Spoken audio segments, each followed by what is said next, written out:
Yes, പുതുവർഷം പിറക്കുമ്പോൾ തന്നെ വലിയ ആഘോഷങ്ങളിലേക്ക് കടക്കാനൊരുങ്ങുകയാണ് തലസ്ഥാന നഗരി. ഇക്കുറി സംസ്ഥാന സ്കൂൾ കലോത്സവം നടക്കുന്നത് തലസ്ഥാന നഗരിയായ തിരുവനന്തപുരത്താണ്. അപ്പോൾ അതിൻ്റെ ഒരുക്കങ്ങൾ, അതുമായി ബന്ധപ്പെട്ട കാര്യങ്ങളൊക്കെയാണ് ഇനി വരും ദിവസങ്ങളിൽ വലിയ രീതിയിലുള്ള വാർത്തയായി വരിക. തിരുവനന്തപുരത്ത് നിന്ന് മാസങ്ങൾ നീണ്ട പരിശീലനം, വിവിധയിടങ്ങളിൽ വിജയിച്ച് സംസ്ഥാന കലോത്സവത്തിലെത്തി ഒന്നാമതെത്താനുള്ള ടെൻഷൻ, ഇതിനിടയിൽ ഭക്ഷണം കഴിക്കാൻ മറക്കരുത്.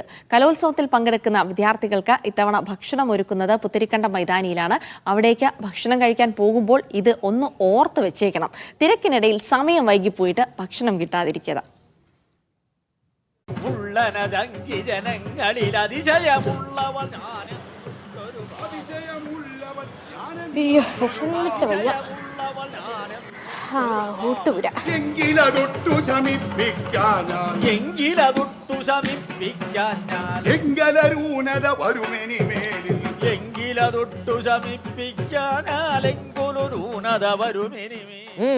എങ്ങോട്ടാണ്?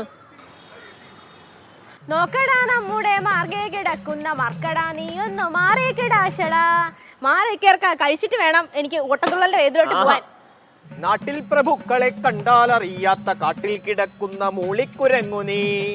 അതെ, ഭക്ഷണം കഴിക്കാനൊക്കെ ചില സമയം കാലമൊക്കെ ഉണ്ട്. അതറിയില്ലെങ്കിലേ മോൾ ഇതൊന്ന് കേട്ടു.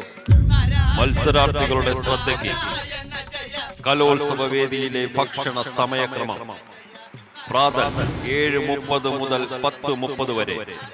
ഉച്ചഭക്ഷണം 11:30 മുതൽ 2:30 വരെ. അത്താഴം 7:30 മുതൽ 10:30 വരെ. അമ്പാനെ ഒന്ന് ശ്രദ്ധിക്കണേ.